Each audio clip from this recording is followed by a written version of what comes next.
How many times can one football program get kicked in the groin? We're talking about that today.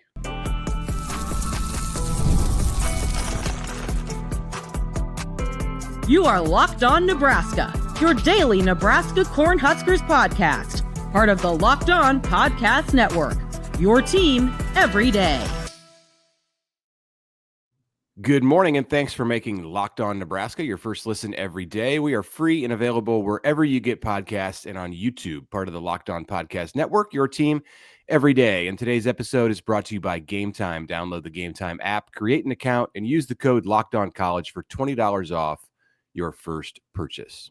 All right, welcome in, everybody. It is Monday here on the Locked On Nebraska podcast. Connor Happer here from 1620 The Zone, Mitch Sherman from The Athletic, and as you can see, if you're watching along with us on YouTube, you're looking at a third person yet again. We're inviting some of our local friends to come on around this time of year, and it is my good friend and Mitch's, Josh Peterson. He's daily at 1620 The Zone in Omaha. Also of the I-80 Club. We're going to focus on that during this show today, and I'll explain why in a second. Josh, first of all, good morning. Thanks for doing this. What's going on? Guys, thanks for having me. I appreciate it. It's mid-June and it's very sticky outside today. Yes. We're all looking forward to being out at the College. Mitch, are you going back? By the way, are you going to the College World Series this week? I have to go back. Yeah, I'm going back. I'll be there for Murray State, Arkansas on Monday afternoon, and then I'll be coaching tonight. No, am I right? Murray State, Arkansas. Yeah, it's the losers bracket. Sometimes some of these games I don't even know who's playing. Like I get out there and I don't know who's playing, and I look and I see the uniform. But Murray State, Arkansas in the losers bracket, and then LSU, UCLA tonight. So I'll be catching that one on my phone from the Diamond in Gretna. But I should be there all day Tuesday, all day Wednesday, and we'll see on Thursday and Friday. Friday's there's no games. And then the final starts Saturday. Man, we got Coastal Carolina in the driver's seat to make the championship. That's the big news out of the opening weekend. All right. So for as much time as you're putting in at the College World Series, we'll find a way to get you a hat like Josh or a shirt like this or something. We'll find. I mean, I could just buy it. That would be one way for me to get it. Interesting. You don't have to do that. Oh, okay. Not this time of year. All right. So why is Josh here? Josh has he decided he had an idea. Him and Jack Mitchell, his co-host on the I-80 Club, and as some of you may have noticed, Nebraska football has had some painful losses over the last decade plus here, and the line of demarcation, the point that they are starting this Groin Kick Chronicles series at, Jack and Josh, is after the 2014 Iowa game. This is the last time Nebraska scored a point in overtime. This is the last time Nebraska got a first down in overtime, and it's been a very, very long time. Since then, there have been 70 losses for Nebraska football. And so Josh and Jack have come up with a system to rank them all in terms of which one hurt the worst. And we're going to dive into that system today. Is that accurate, Josh? Is that right? Yeah, you pretty much nailed it. Jack, for the longest time now, and I actually found one of the first tweets that he ever mentioned getting kicked in the groin with Husker sports and in particular Husker football, and it was closing in on a decade ago. He's been saying that, though, after all these losses. And at one point in time in 2019, he mentioned scholars eventually will look back on the groin kick era, but I think that it starts in November of 2014. Well, long story short, we were doing a post-game show on the I-80 Club after the USC loss last year, and he said that game, because of weird turnovers or ref calls that went against Nebraska, a close loss again, yada yada yada. He's like, it had all the hallmarks of this era, and it just got this idea going in my mind of when would you start it? And if you were to do a ranking, how would you take out the subjectivity and try to do it as mathematical as possible? And so I had that idea in November, and I started writing some stuff in January, but I really kicked it into high gear over the last few months, even incorporating some folks from the club who, A, know how to use Google Sheets, which I don't know how to use very well, and also could plug in the math and scrape the internet for Bill Connolly's SP Plus rankings and max second half win probability, all sorts of things. And eventually we were able to spit out a 1 through 70 ranking and thus begin the Chronicles, which will debut later this week. Wow. So do you have have you released the list, or are we getting a preview here today? Where can people find this? So this will be available on the I-80 Club YouTube channel, but mainly the podcast feed. And so what we're going to be doing is this week we'll have the prologue come out, which is going to explain how we're doing this and kind of the why that we're doing this, with the 7 kind of key factors that we are using for our formula. And that same day, we're also going to release games 70 to 61. And then over the course of the next couple of months, each and every Thursday, we'll do sets of 10 until we get into the top 10. And then we're going to do a 10 through 6 and a 5 through 1. And so and then on huskermax.com, there's going to be all sorts of charts and math and all sorts of highlights and lowlights and those types of things. So it's an all-encompassing project that we're doing over the next couple of months. So one of the things that's become popular over the last decade, increasingly so, you mentioned it in your first answer, the graphs that come out, whether it's from ESPN or whatever, of the win probability. And what was the highest possible win probability that you could achieve without actually winning the football game? I would imagine a lot of this like correlates to your list in some way, shape, or form. How many games off the top of your head has Nebraska had like a 95% win probability in this thing and found a way to end up in this series? Oh man, I mean, Happer, I'm just looking at some of the max second half post game win probabilities right now, and I mean, especially you start getting into seasons like 2021, with some of those squirrely losses, you're going to see that number climb above 90. One of the things that we did that we created this essentially a 1 to 10 scale on all of these categories because we really wanted, the max heartbreak. And surprisingly, in terms of 90% plus second half win probability, the number is only 8 games, which I liked because I really wanted to make sure that we separated wow, that was a really bad loss to, oh my gosh, I'm going to think about this game for years and years and years. And so as we get closer to the top 10, I mean, Jack and I, the episodes are going to be kind of in 2 parts. The first half of each episode is scripted, where I take you through games 70 to 61, for example. And then Jack and I have a conversation about these games. And you guys, it's pretty funny because we've recorded about half of our conversation so far. And we're going to do the other half in a couple of weeks. And as we're getting into the 50s and the 40s, he's like, oh my gosh, these games are horrible. What kind of stuff is awaiting us in the top 20? And the next time that we record, we're going to go into the top 30. And that's when real memorable, heartbreaking losses really start appearing. And that's not even the top 20 or even the top 10.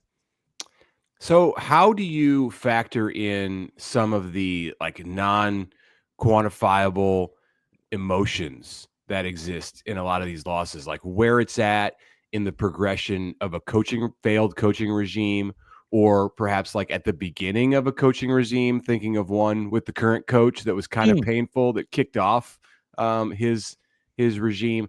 How does that, like maybe the stuff that doesn't show up in SP Plus or various metrics, factor into what you guys decided to assign these numbers to? Mitch, excellent question. So one of the categories that we built in was called game importance. And so for this, we tried to kind of find losses that represent, kind of as you just said, something beyond just losing to a good team or losing by 3 points. And so again, we did that 1 to 10 scale. And inside of that, you'll have losing 2 games in a row, losing 3 games in a row, losing 6 games in a row, losing when bowl eligibility is at stake, overtime losses. Right. So, and everybody that's listening right now can immediately think, oh my gosh, so the last 4 losses of 2023 in Matt Rule's first year, those are going to be higher because they were losing games in a row that represented bowl eligibility. Even in 2024, as they had that losing streak starting with Indiana and ending finally when they beat Wisconsin, those games are for bowl eligibility. And so we built that into the equation because we wanted to make sure that, a 1-point loss, or let's say the Michigan State loss in 2021, which is, spoiler alert, it's going to be really high on this list. But it's still early in the season, right? It doesn't mean anything for bowl eligibility in that exact moment, and especially in a lost 3-9 season. But you lose to Iowa on Black Friday in 2023 in Lincoln, Nebraska, well, that game's going to get bumped up a lot higher because it's a rival who you hate. It's a one-score game. You have the ball at midfield towards the end, and then you didn't make a bowl game again for the however many year in a row. There's so many questions here. I think we'll come back and we'll discuss this amongst other things, but I would imagine that this is like been kind of revealing for you because there was a whole bunch of losses throughout that period of time, but especially in 2021, the biggest groin kick year of them all, where they kind of just like backdoored into losing by a score or something like that. And so it'll be interesting to put actual numbers to it, that and plenty more with today's guest, Josh Peterson, when we return here on the Locked On Nebraska podcast. Right now, a moment to tell you about Gametime, because there's nothing like the live game experience and the energy of going into an arena or into a stadium. If you're catching a last-minute Major League Baseball showdown, last minute as in like you need a ticket and the game is about to start, the place you need to go is Gametime. They're still promoting the NBA Finals. Now, the NBA Finals are winding down. The NBA playoffs are winding down. But last time I checked, the NBA Finals were taking place at a couple of venues in the Midwest. So if you want to get out there, get a ticket, get into the arena, your opportunity is winding down, and you need to check out Gametime. Gametime makes scoring last-minute tickets easier than ever. Prices, in many cases, drop as the event gets closer. And with their all-in pricing, you see the total cost up front. There are no surprise fees at checkout. Last-minute deals, you can save up to 60% off buying tickets for sports, concerts, theater, etc. You pick the venue, you pick the event, you find their zone deals, you get peace of mind with seat views before you buy, and the lowest price guarantee. You can book with total confidence. So take the guesswork out of buying tickets with Gametime. Download the Gametime app, create an account, use the code LOCKEDONCollege for $20 off your first purchase. Terms apply. Again, that's code LOCKEDONCollege for $20 off. Download Gametime today. Last minute tickets, lowest price guaranteed. All right, welcome back to this Monday episode of the Locked On Nebraska podcast. Mitch Sherman, Connor Happer with you, joined by guest Josh Peterson of 1620 The Zone in Omaha in the I-80 Club. Josh has teamed with his podcast co-host Jack Mitchell to create the Groin Kick Chronicles, and they are every bit as painful, we're learning during this interview, as the name implies. I want to ask you this. In studying all of these losses, Josh, has the exercise shed any new light for you on why Nebraska, just Nebraska as a football program, seems to have lost so many of these types of games since 2015? Like, are you seeing like things that exist from game to game, from era to era, even coaching era to coaching era of Nebraska, something that you didn't necessarily know going into the work on this project? It's a great question. And it's kind of in a way, it's almost the thesis of the whole project, because Jack Mitchell has long said that nobody has it worse than Nebraska fans. Even Cub fans from 1908 to 2016 didn't have it as bad as Nebraska fans. Now, obviously, there's going to be a little hyperbole there, but I mean, when you look at it, Mitch, from era to era, and you see some of these losses and the ways in which they lost, I mean, I don't want to do that cliched thing of they need to learn how to win. But, I mean, Happer mentioned it at the start of the podcast. This thing kicks off after the win over Iowa in 2014. You know, they lose the bowl game by 3 points to USC. That, I mean, it's going to be pretty low on the ranking system, right? But look at what happens immediately the following year. The BYU game. What happens 2 weeks later? The Miami loss, the Illinois loss, the Wisconsin loss. Like, all of that happens within a month and a half. And those types of losses where it's like, wait a second, how did that team lose? How did they have that lead? And that, I think, is the through line. You know, you go to Scott Frost's first year and the Colorado loss, the Northwestern loss, when Northwestern has 99 yards to go and they somehow drive down the field and they tie it and they force overtime. And of course, Nebraska doesn't pick up a first down. And then all the way to Matt Rule's first year. And the same thing. I remember the night after the loss in Minneapolis, and I'm guessing all three of us felt the same way. It's like, how did they do that? And I think we've said that, close to 70 times now over the last decade of how did they not win that game? And so I just think it's a program that has struggled in a lot of these types of games for a decade now. And you just wonder, is the Boston College win in the bowl game going to be the thing that brings them out of it? Like, I don't want to apply too much pressure on that one football game, but it's just a program that needs to learn how to do this, I think, a little bit more often. Josh, I can't wait for people to learn that this exists. And then you get tweets or emails or whatever, and they all say, really, we're doing a podcast series about all of the 70 losses throughout the last 10 years. What about the wins? What about the groin kick wins or whatever it is? And so I think the reaction to this, and tell me if I'm wrong, is like the wins weren't interesting. I can't think of a whole lot of games where it's like, wow, that really felt like it. Nebraska, you just said it. It pulled Nebraska up, or it was going to propel them to the next great thing. And so you can learn something in the losses, obviously, but it doesn't feel like Nebraska can take a lot from its wins over the last decade, which is maybe equally as fascinating to me. Yeah, 100% Hap.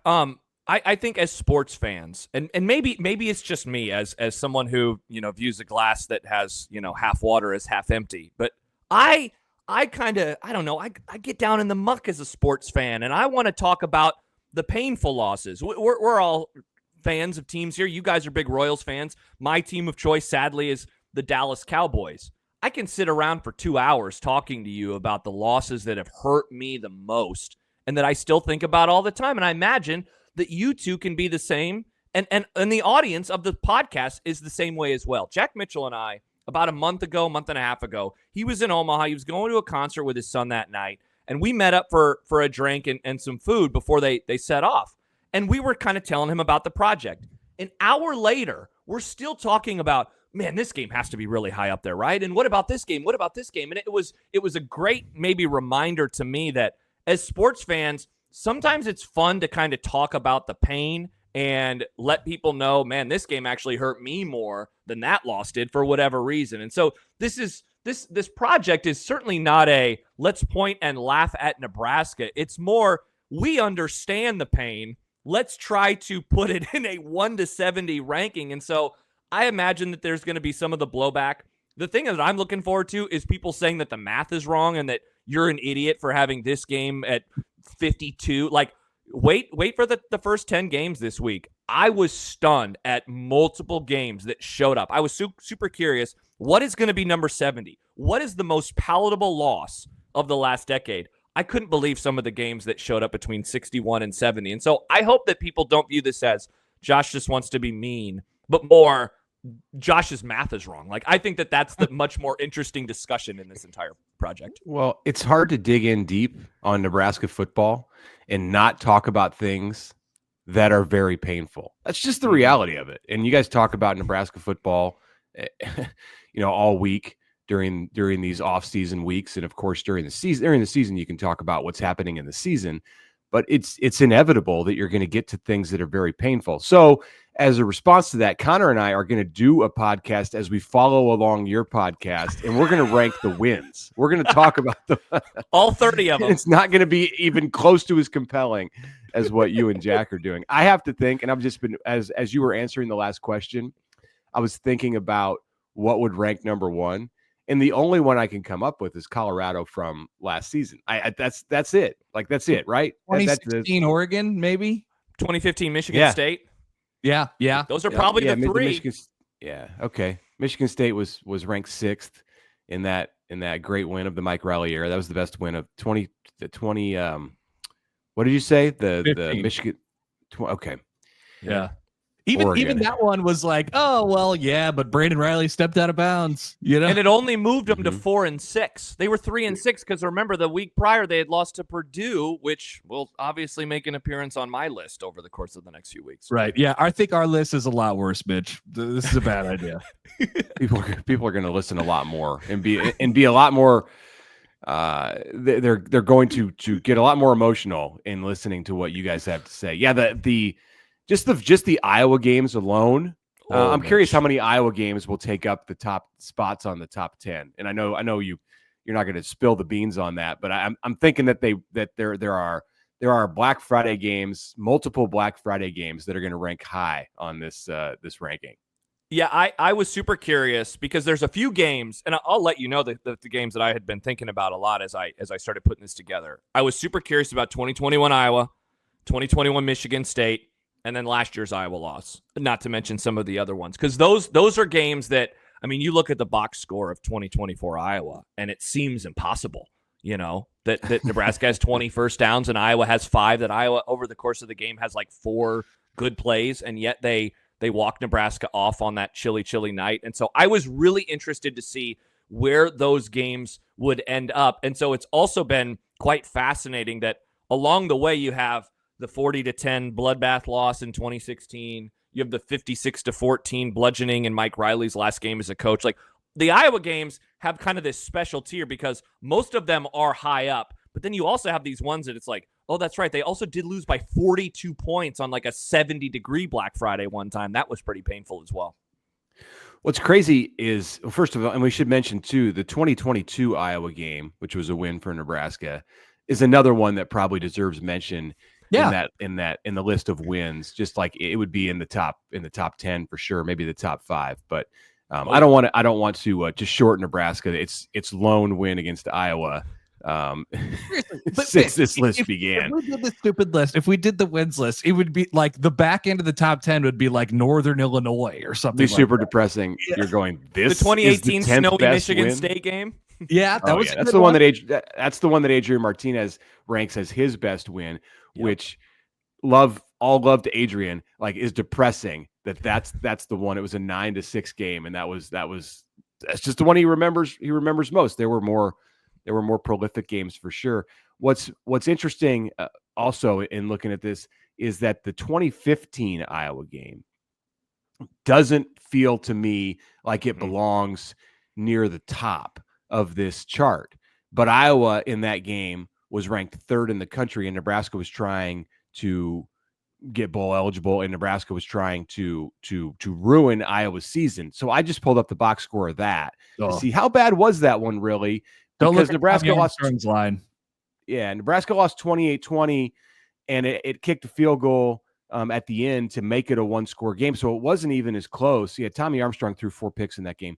The yardage is amazing. And that Nebraska out-yarded Iowa 433 to 250. Ran 83 plays to Iowa's 44 plays, and it really didn't even become a 1-score game until the final 2 minutes. So I'll be interested to see that one. Like there's like a reason why it should rank high, and then there's maybe a reason why it shouldn't rank that high. So I'll be interested to see where that one in the first year that you guys began charting this shows up. Yeah, that one was pretty interesting, and there's some other losses kind of like that along the way, like the 2021 loss to Oklahoma or the 2018 loss to Ohio State. Better teams that Nebraska played relatively close, but one of the things that we did lean on was the win probability number. And so some of the times the math is just like, it was close, but Nebraska really didn't have a good chance of winning this game, and some of that is built into those types of metrics where if you're a really good team, like in Ohio State, your win probability is going to stay as high as possible, even if the score is close. Just like how, Oklahoma City was down in game 4 in the second half, and they're still the favorite to win the NBA Finals. So some of that is built into these numbers. All right, let's take a quick time out here. I want to ask, there's another category of losses that we haven't really talked about yet. We'll do that when we come back and round out a Monday edition of Locked On Nebraska podcast.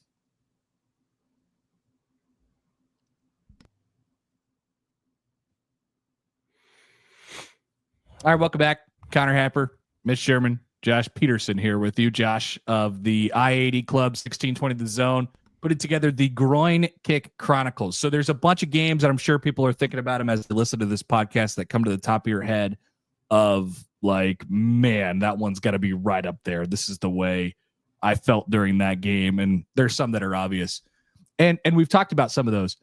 I wanted to ask you, Josh, about like the blowouts, the real big, steamrolling events. You mentioned it. They played, Ohio State several times throughout this period of time.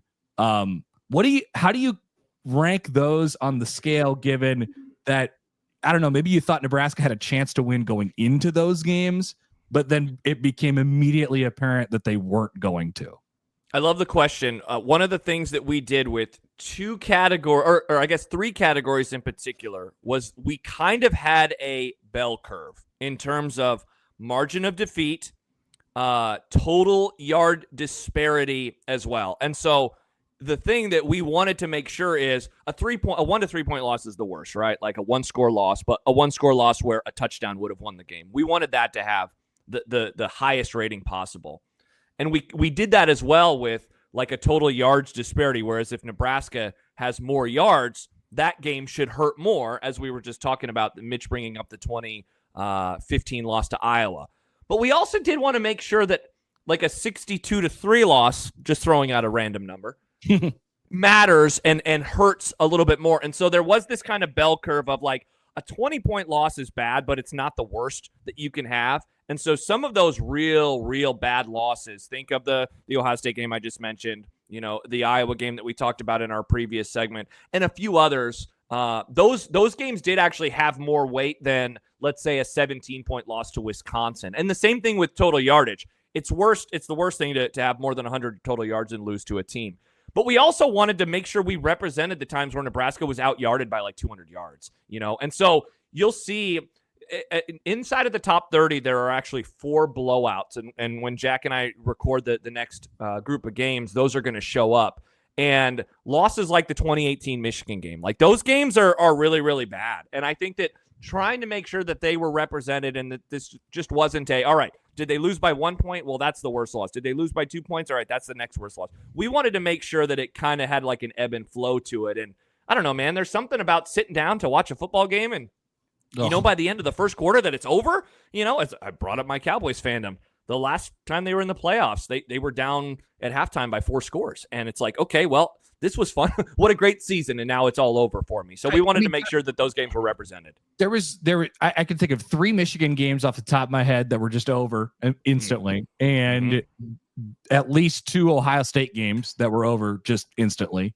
I mean, that's a pretty big gut punch when you're like, oh, cool, I got my red shirt on, I'm ready to go. Like the dip is ready, it's in the crock pot, and it's just like, okay, well, I guess I don't have to care about this. Yeah, think about Happer the last time that game day was in town and Nebraska's first drive. Well, first of all, there's a penalty on their opening kickoff, and then they turn the ball over because Jeff Okudah has a ridiculous interception. They score. Then they get it forced a 3 and out. They score again. Nebraska, remember, they go into the veer or whatever. They're running the option. They're handing it off to the fullback. The stadium is getting into it.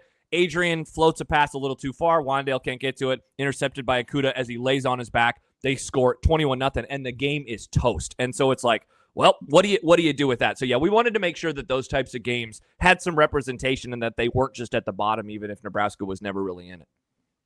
I think you guys will know the answer to this.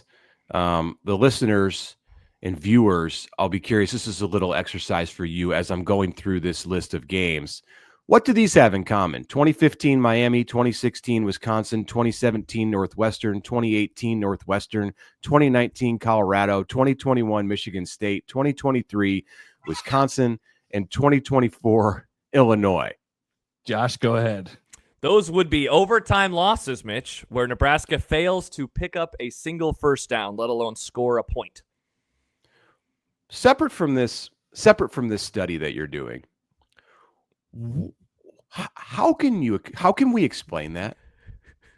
It's nuts. That is the part you've asked a couple of questions like that of how do we explain the last decade. This is the thing that I cannot believe, And so as I've been putting this together, one of the things that people will hear on the episodes are a variety of highlights and lowlights as well. And so I have gone back and I've watched every overtime, and I am flabbergasted every single time I do. It kicks it off, Mitch, with 2015 Miami. What happens in 2015 Miami? Nebraska has an amazing comeback. They get a 2-point conversion at the end of regulation. And on the first play, they throw a pick and it's over. And it's like, oh my gosh, that just happened. Meanwhile, in the 2021 Michigan State game, Nebraska's defense, perhaps the finest half of football that the black shirts have ever played. Well, all 3-and-outs across the board for Michigan State. What happens in overtime? First play or second play, Michigan State picks up a first down on a 20-something yard, run, and that was following a Nebraska interception. It is ridiculous that they have never been able to pick up a first down. And some of the decision-making, Mitch, inside of those overtimes, I had forgotten about the Colorado game and kind of the incredulousness of Joe Davis, who was calling that game. He was still doing college football in 19. And he's like, they're going to kick a field goal here, even though it was very far. And Nebraska, famously in 19, had 4 kickers. Yeah. And it's just, so they've had bad decision-making by coaches, by players. They've had bad luck, maybe a missed pass interference in the loss to Wisconsin in 2016. It's ridiculous that they're 0-8 without a single first down. Are you guys going to send a thank you card or a box of chocolates to Adrian Martinez after this? I imagine if you did a spread of the quarterback ranking, during this time, or a coach, thing or something like that. There are so many, and some of them are Adrian's fault, I guess partly, and some of them were like, oh my God, I can't believe this guy can't catch a break. There's got to be central figures to the Groin Kick Chronicles, and my guess would be Adrian Martinez is on that Mount Rushmore. Yeah, Adrian most certainly is. Him and Tommy Armstrong have some of the most perplexing and brutal losses. And then, the holy triumvirate of the quarterbacks in 2023, as you got 3 different guys, sometimes inside of a single football game. Can't wait to talk about the Maryland loss in 2023. But yeah, poor Adrian. I actually reached out to him to see if he'd be interested in chatting about this. He had a great response. He said no, which is understandable. And Mitch, it's the weirdest text I've ever sent. Hey, Adrian, you want to relive some of the most painful losses of your career? I'd love to have you on my podcast. But he was super nice. He's like, I'm just getting ready for the Jets, so I'll just focus on that. And I said, I totally understand. That makes all the sense in the world to me. Yeah, that's the nice answer right there. He is the nicest guy. And I know you guys have done some radio stuff with him too, so that probably compelled him to want to respond to the text. What he actually wanted to say back to you, Josh, was probably something different than I'm just going to focus on the Jets right now. Yeah, he was way too nice in his response. And I figured, I was like, if he responds, he's going to be really nice about it. He's probably going to say no, but I thought I'd shoot my shot. And sure enough, I was correct on all fronts. But yeah, I have to imagine that he was looking at this, maybe showed it to somebody. What in the world is happening right now? Why would I even consider this? Yeah. All right, Josh, give people the rundown. Where can they find this? When? And I guess give us the details. So episodes will go up on Thursdays throughout the next couple of months. There will be a prologue. There will be an epilogue throughout the process. And then 8 episodes encompassing the actual ratings themselves. They will be in groups of 10 until we get into the top 10. And then it'll be in groups of 5. You can find it on the IED Club podcast feed, wherever you download podcasts. There will be video stuff available as well on the IED Club YouTube channel. And we will be doing bonus episodes throughout the process. I have an interview with a former college football announcer who might have called some of these horrible, horrible losses. And that will be available for just our patrons at patreon.com/IED Club. So we're going to have all sorts of stuff. And then I mentioned it earlier, but on Husker Max, there will be the rankings themselves with highlights of the games, with the methodology, and you can actually see the number. We're dubbing it the groin kick rating for what each game is over the course of all 70. So it starts on Thursday, and Thursdays after that over the next couple of months leading up. It'll be pretty much football season by the time it finishes. Fantastic. I can't wait to listen to it. Beautiful. It's going to be, for anyone who has followed along with Nebraska football over the past decade, probably a painful experience, but maybe this can be cathartic. Maybe this is part of what Nebraska needs to be able to move past the 2015 to 2024 run of of 10 seasons. So thank you for doing this, because I think that's this is something that needs to happen. Matt Rule should be thanking you too, and I'm sure he will. Thank you, Josh, for joining us today, and thank you all of the Locked On Nebraska viewers and listeners for making this episode your first listen today. For your second listen, check out the Portal Show. Brian Smith is there with all the latest rumors, portal entries, signings. Be an informed fan on the rapid changes to the college football landscape. Find the Portal on YouTube or wherever you listen to podcasts.